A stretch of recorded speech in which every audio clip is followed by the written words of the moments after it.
નમસ્કાર મિત્રો, તમને ખ્યાલ જ છે કે હવે 2020 વર્લ્ડ કપનો ફીવર પત્યો છે અને હવે 2027માં આવી રહ્યો છે જગમગતો સાઉથ આફ્રિકામાં રમાનારો ક્રિકેટ વર્લ્ડ કપ 50 ઓવરનો.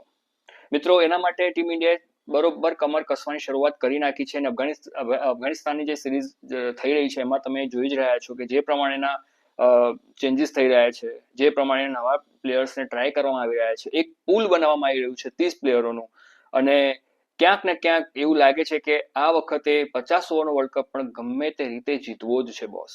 પછી એમાં વિરાટ કોહલી હોય કે ન હોય, રોહિત શર્મા હોય કે ન હોય, જસપ્રીત બુમરાહ હોય કે ન હોય, આપણા બાપુ રવિન્દ્ર જાડેજા હોય કે ના હોય, પણ ગમે તે રીતે ગંભીરને આ વખતે 50 ઓવરનો વર્લ્ડ કપ જીતવો જ છે. મિત્રો, એક નવી સિરીઝ આપણે લાવી રહ્યા છીએ જેમાં શરૂઆત કરીએ છીએ આપણે વિકેટ કીપર તરફથી કે વિકેટ કીપરમાં અત્યારે કેએલ રાહુલ સર્વશ્રેષ્ઠ પ્રદર્શન આપી રહ્યા છે અને ઇરિપ્લેસિબલ છે. પણ વોટ ઇફ અગર એ 5મા નંબરે સડનલી ફોર્મના ઇશ્યુઝ થઈ રહ્યા હોય કે કંઈ ઇન્જરી થઈ રહી હોય તો કયા એવા પ્લેયર્સ છે, એવા કયા વિકેટ કીપર બેટર્સ છે કે જે એમનું સ્થાન લઈ શકે? મિત્રો, વાત કરીએ. હા, એના પહેલા ખાસ કહેજો, બેટ બોલની વાતોમાં નવા હોય તો લાઈક કરજો, શેર કરજો, સબસ્ક્રાઇબ કરવાનું બિલકુલ ના ભૂલતા. મિત્રો, અમે નવા કન્ટેન્ટ લાવતા હોઈએ છીએ અને આ બધાના બ્લેસિંગ્સથી અમે સારી રીતે પરફોર્મ કરી રહ્યા છીએ, તો ખાસ આવી રીતે અમને તમારા તરફથી પ્રતિસાદ આપતા રહેજો. હવે વધારે વિડીયોને વિલંબ ન કરતા શરૂઆત કરીએ છીએ આજના વિડીયોથી. મિત્રો, સૌથી પહેલા એવું લાગે છે કે ધ્રુવ જુરેલ 24 વર્ષનો વિકેટ કીપર બેટ્સમેન, અને જે પ્રમાણે એ છોકરો રમે છે એના અમે કેટલાક ઇન્ટરેસ્ટિંગ એના સ્ટેટ્સ જોયા. એ જોતા લાગે છે કે ભવિષ્યનો સુપરસ્ટાર તો 100% છે જ. મિત્રો, યાદ તમે કદાચ હશે જ કે ઓસ્ટ્રેલિયા સામેની સિરીઝ હતી કે જેમાં ભારત એક સમયે હારના કગાર પર બેઠું હતું અને એ વખતે ધ્રુવ જુરેલે રાંચી ટેસ્ટમાં પોતાનો એક સ્કિલ દ્વારા બતાવ્યું ઓસ્ટ્રેલિયાને કે હું પણ અહીંયા આગળ એક ડોમિનેટ કરવા માટે આવ્યો છું. રિષભ પંત સાથે ખભેથી ખભો મિલાવીને પણ હું પણ આ ટેસ્ટ ટીમમાં રહી શકું છું. મિત્રો, એ દિવસે ખબર પડી ગઈ હતી કે ધ્રુવ જુરેલ એ નાનો સૂનો પ્લેયર નથી, મોટો મેચ વિનર પ્લેયર છે.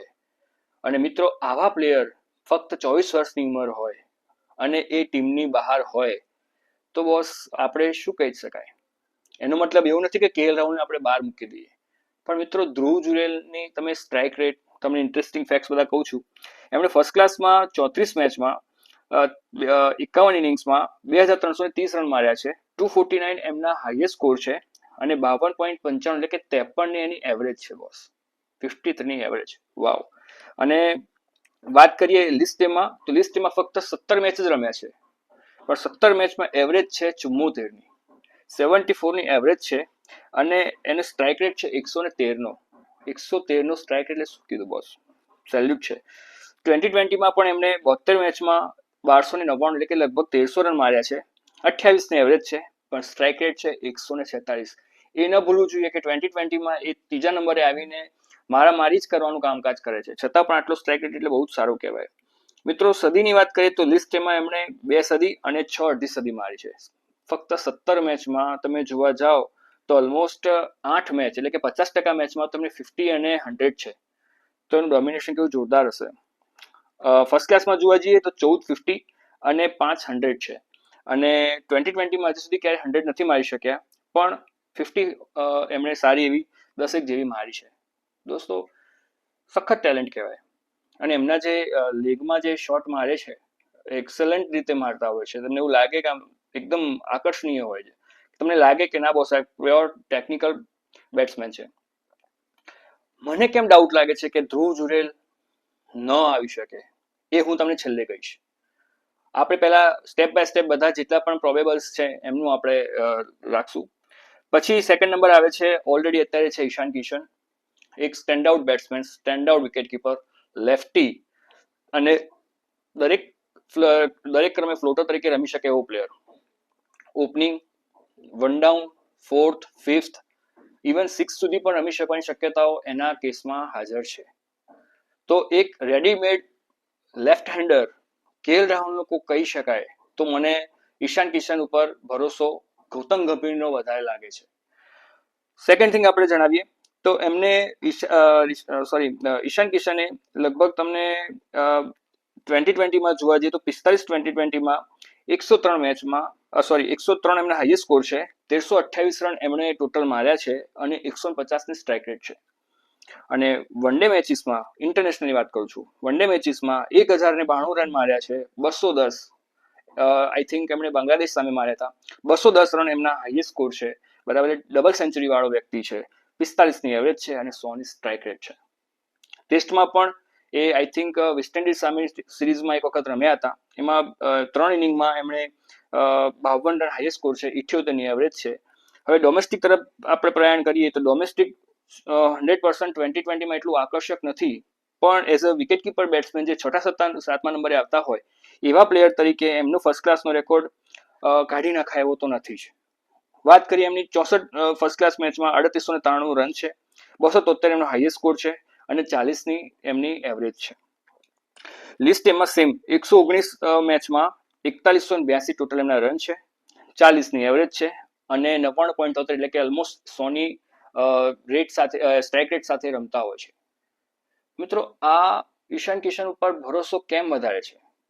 કેમ કે એક તો રેગ્યુલર પ્લેયર છે, ઇન્ટરનેશનલ અને આઈપીએલમાં પણ સારો એવો બહોળો અનુભવ ધરાવે છે, નેતૃત્વ કરવાની ક્ષમતા છે અને જે પ્રમાણે એના શોટ હોય છે, કોઈ જગ્યાએ તમને અત્યારે હાલ કોઈ નબળાઈ લાગતી નથી.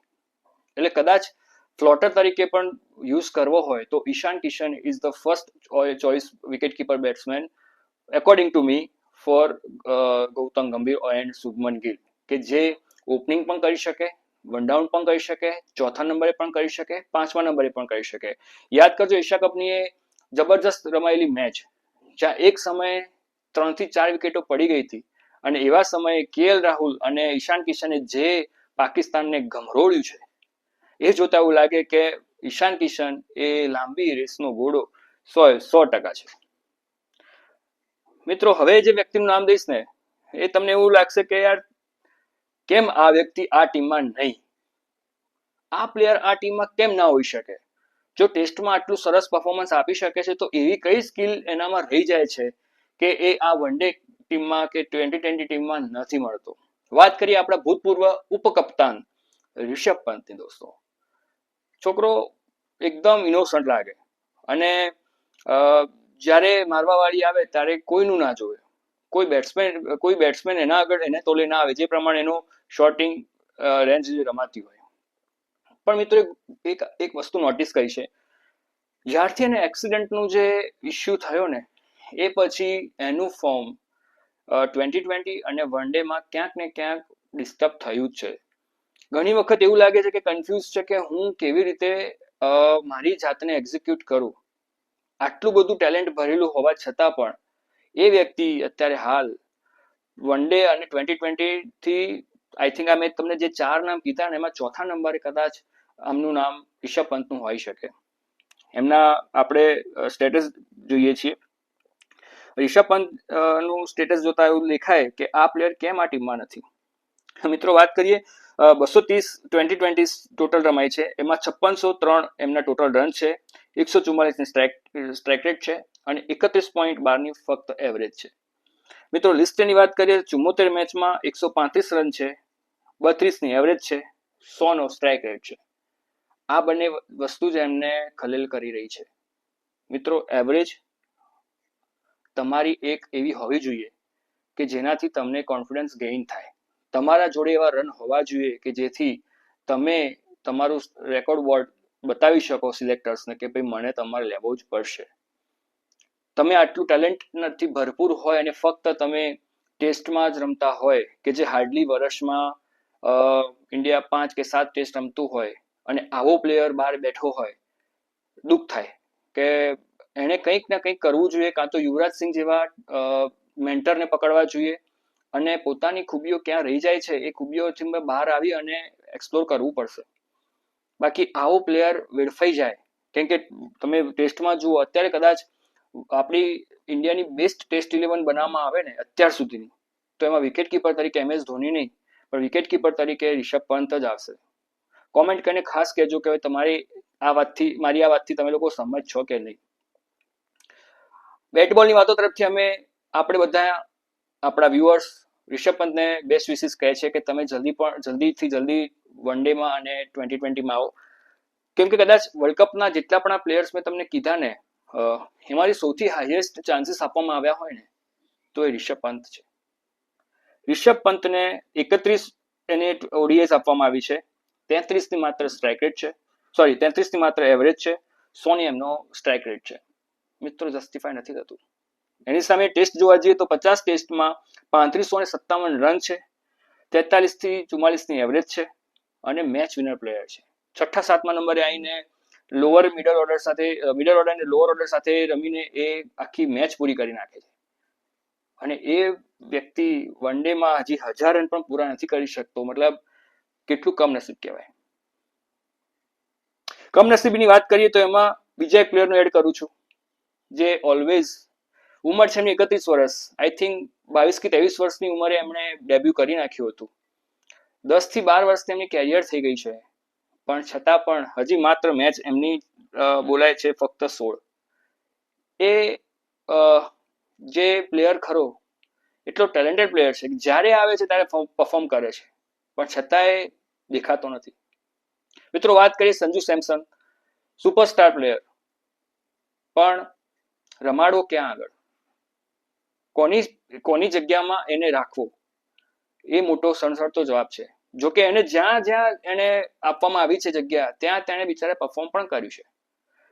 16 વન ડેમાં એમણે 56ની એવરેજ, 57ની એવરેજથી 100ની સ્ટ્રાઇક રેટથી 510 રન માર્યા છે દોસ્તો. T20માં રેગ્યુલર પ્લેયર છે, 62 મેચમાં 1400 રન માર્યા છે, 28.55ની એવરેજ છે અને 157નો એમનો સ્ટ્રાઇક રેટ છે. જોકે સંજુ સેમસન એ ઓપનર છે એટલે વધારે એવરેજની અપેક્ષા ન રાખી શકાય, પણ 29-30 એ T20માં ઇનફ કહેવાય. ફર્સ્ટ ક્લાસમાં જોવા જઈએ તો 66 મેચમાં લગભગ 3900 રન જેવા રન છે એમના, 211 એમનો હાઈએસ્ટ એમનો સ્કોર છે, 40ની એમની એવરેજ છે. અને તમે જોવા જાઓ તો સારા એવા હેન્ડી રન્સ એમણે ફર્સ્ટ ક્લાસમાં પણ રમ્યા છે, પણ છતાંય આ વ્યક્તિ ફર્સ્ટ ક્લાસમાં રમવા છતાં પણ ટેસ્ટ ટીમમાં નથી. લિસ્ટ એમાં આપણે જોવા જઈએ તો 130 મેચમાં 3600 રન છે, 212 એમના હાઈએસ્ટ રન ગેટર છે, 212 એમના હાઈએસ્ટ સ્કોર છે અને 35ની એમની એવરેજ છે. એમાં ભૂલવું જોઈએ કે ઓપનર્સ જનરલી એ 35થી 40ની એવરેજ હોય અને 100 ઉપરનો સ્ટ્રાઇક રેટ હોય તો એ સારા ઓપનર્સની નિશાની કહી શકાય, કેમ કે એમને વિસ્ફોટક શરૂઆત આપવાની હોય છે. મિત્રો વાત કરીએ T20માં તો એમણે 344 T20 રમી છે, 8877 એટલે ઓલમોસ્ટ 8900 રન જેવા એમણે બનાવ્યા છે, 31ની એવરેજ છે અને 140નો એમનો સ્ટ્રાઇક રેટ છે.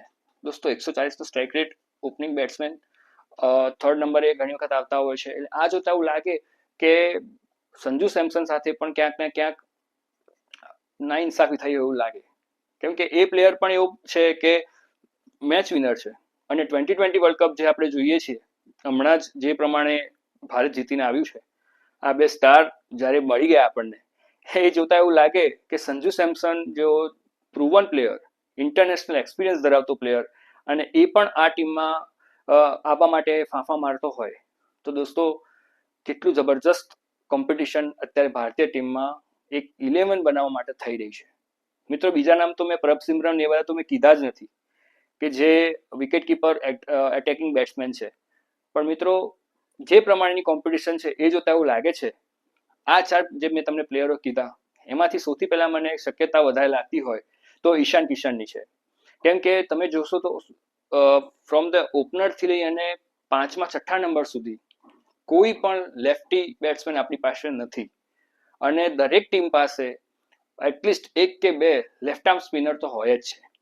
એટલે ગંભીર હંમેશા તમે T20માં તો જોયું જ છે કે એ ઓલવેઝ સજેશન એવું આપતો હોય છે કે જમણોડી ડાબોડી એવી રીતે જ પ્લાન કરતા હોય છે, પણ હવે ના રોહિત શર્મા જઈ શકે એમ છે, ના વિરાટ કોહલી જઈ શકે એમ છે, ના શુભમન ગિલ જઈ શકે એમ છે. તો 3 તો તમારા ફિક્સ જ છે. 4થા નંબરે શ્રેયસ અય્યર તમારો ઉપકપ્તાન છે, એ તો જશે નહીં. 5મા નંબરે તમારે KL રાહુલ આવે છે, 6ઠ્ઠા નંબરે હાર્દિક પંડ્યા આવે છે, 7મા નંબરે છેક આવે છે તમારે કાં તો વોશિંગ્ટન સુંદર કાં તો અક્ષર પટેલ.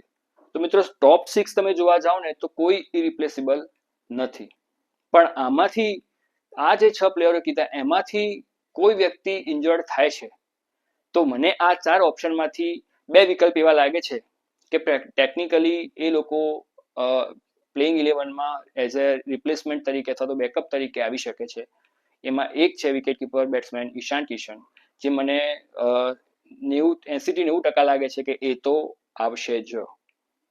અને બીજો ઓપ્શન મને લાગે છે એ છે ધ્રુવ જુરેલ. આ બંને પ્લેયરો એવા છે કે જેમની પાસે સ્કિલ પણ છે, મેચ પ્રુવન પણ કરેલું છે. આપણે વિશ કરી શકીએ રિષભ પંત અને સંજુ સેમસન માટે, પણ એ લોકોનું જે મેન્ટાલિટી ખરી ગૌતમ ગંભીર, શુભમન ગિલની, એ જે કોમ્બિનેશન સર્ચ કરી રહ્યા છે એમાં સંજુ સેમસન અને રિષભ પંત બંને ફૂલફિલ નથી થઈ રહ્યા.